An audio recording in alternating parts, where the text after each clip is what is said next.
President Buhari's administration has been spending fast and furious into infrastructure, at least over the last 2 years. The latest figure, we put the last 2 years together, about north of 3 trillion naira. And one of this is the Lagos-Ibadan rail line, of course, which everyone looks to come into force or into operations in the new year. So one of our viewers, Oluwole Dada, is watching the program and he's asking a question. He says, ask your guest if the Lagos-Ibadan rail will solve the Apapa Port problem. Thank you very much for sending that through to us. So I'm going to throw that to Muda Yusuf, who is the Director General and Chief Executive Officer of LCCI. That's a question. Welcome. Yeah, it will mitigate it. It may not solve it entirely, but it will mitigate it. Especially given the fact that, because I heard the Minister of Transportation saying that the rail will be extended right into the ports. So if you have that situation, then there can be easier evacuation of cargo directly from the port through the rail outside of Lagos. And movement of raw materials or agri-products from cross-country down to Lagos port. Down to Lagos port. And again, the beauty of it is not for this to just terminate in Ibadan. Otherwise, you may relocate the problem from Lagos to Ibadan. There must be that connectivity for these things to be able to move around. So it has to be a throughput. It has to be a throughput. That is important. But clearly, we are able to get the rail to function from within the port, outside of Lagos. I mean, that will bring a lot of relief. Earlier, before we went on break, you were talking about revenue. And within the revenue stream corridor, it's been identified by both local and international agencies that Nigeria's revenue shortfall is becoming a major problem. The ability to generate more revenue beyond tax from oil. So, where do we place the various agencies of revenue agencies within this scope?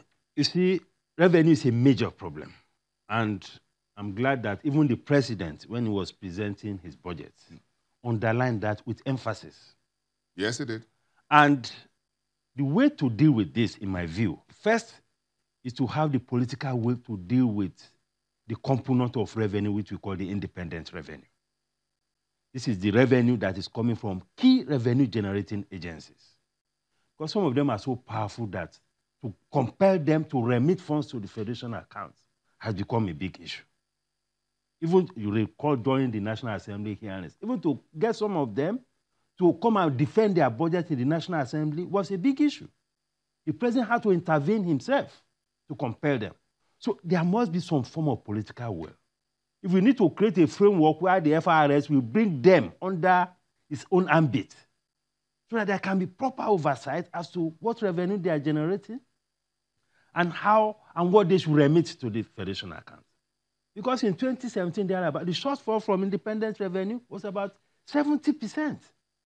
In this current budget, they had to scale down the projection from independent revenue to almost 100 billion.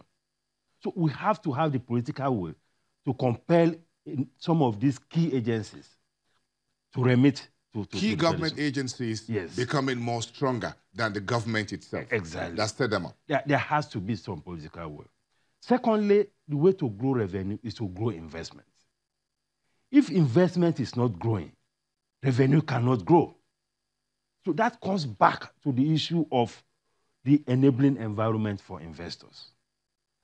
Thirdly, we have the customs, and I must emphasize this. One of the biggest headaches of the business community in 2018 was the Nigeria Customs Service. Because it was a whole hell of a problem going through the Nigeria Customs Service, particularly on issues of valuation. The emphasis on revenue generation by the customs is so high that they forget about the second component of their function, which is trade facilitation. And in the process, a lot of businesses have been frustrated out of business. And when I looked at the revenue profile or revenue projection in the 2019 budget, I just saw that customs revenue contribution to revenue is less than 5%. Whereas the impact, the damage that has been done to the business community and to the economy through this drive for revenue by customs is much more than that. So it is very important that going to the new year, we have to emphasize that government should, the customs should focus more on the issue of trade facilitation. Which means, one? No, just the documentation processes, for instance. Okay. The issue of having multiple... Is it long? It's very long, cumbersome, sometimes create rooms for some extortion. Then the valuation process. You cannot bring something from maybe China or somewhere. You tell them this is how much you have bought the thing. And the customs, without any clear something, will just say, no, it can't be that. Sometimes these values, these invoices are reviewed upwards, 20%, 30%. And because of the dispute resolution system within that space, it's not so good, it's not so seamless. You rather pay so that you can move on. Otherwise, the more you delay, the more you run into demurrage, the more your interest is running in the banks. Then secondly, we have this multiple checkpoints. We had a presidential executive order that says that checkpoints of the customs outside the ports must be removed. That has not happened. Even within 50 kilometers of the ports, you already see even customs checkpoints. This is not good for business. I mean, if the customs don't feel comfortable with those officials within the ports, they should change them and put people there that you can vouch for. So that any good that has been cleared within the port should not be stopped by any custom agents. But when you have custom agents lined up within the ports, sometimes 2 or 3 of them within Lagos, then you go to Ijebu, Benin, you see them all over the federal place. operations. Yes, federal operations. It's a very frustrating thing for business. The ones in the port, are they federal or state? What are they? They are federal. Customs is a federal agency. What's this all about, the force going on highways? Well, it's a question of trust. Maybe federal operations, yes, still waiting for you. Still waiting for you to get out of the port and a bit out of Lagos. Yes, a bit out of Lagos. You know, it's such a big problem. So we need to deal with those issues of valuation, because sometimes those values are so arbitrary. And all of these things they say because they want to generate revenue. And they have to also key into this ease of doing business. Because I've heard them say once or twice that because of security issues, they are not likely to align with the ease of doing business program of government. That is not good. There's some rumors on the street. Yeah. No, I mean, I heard it was said officially that security matters is more important than the ease of doing business. We are not saying that we should compromise security, but we need to recognize the importance of creating a right environment for businesses to function because of investment. What other key sectoral challenges do you see in the new year? Is it in agriculture? Is it in financial services about interest rate or exchange rate? Is it exports? Is it still cargo? I'm not too sure how we're going to deal with Lagos port and all that in the new year. But what other key challenges do you see? Well, there are issues with credit. Even in the last MPC report, you see that the credit to the private sector, the target, I think, was about 14%. About 12.4%. 12.4%. We did just about 2.3%. 2 points. On aggregate. You can see the gap. And you can see even for most of those credits, it's some high-end businesses that also get them. So to get the financial system to support investors in this economy is very difficult. It has not been happening well enough.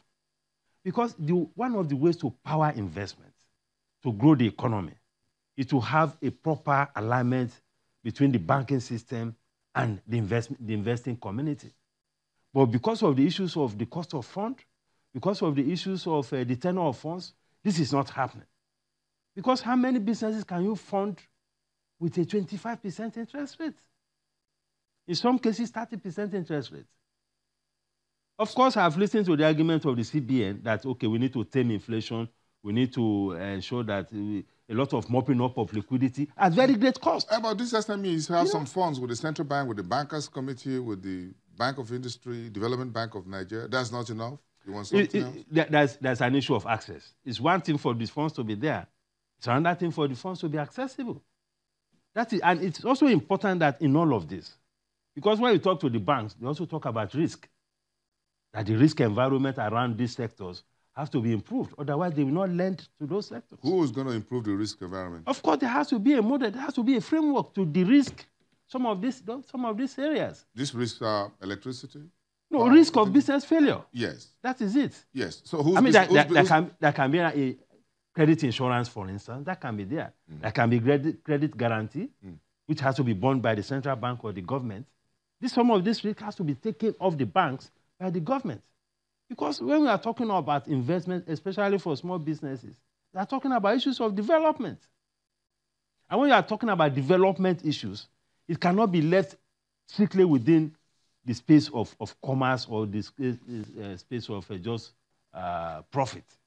There has to be some intervention, and that is the essence of government intervention in an economy. So there has to be a framework to de-risk some of these things, and that is why we also always talk about the issue of infrastructure. If you have a better infrastructure environment, the risk of failure of businesses will be reduced, and the access to credit will also improve. So a lot of these things are also interrelated. But what is important is for us to realize the importance of all of these things in order to drive to ensure that we have a growth, an economy that is inclusive, in order to be able to create jobs in a very sustainable way, in order to also be able to generate revenue. Because investment is central to all of these key aspirations of government. Mr. Menda Yusuf, let's leave it there for today. Thank you very much. We look forward to seeing you sometime in the new year. Thank you. Enjoy the rest of what is left of 2018. Thank you very much. See you in the new year.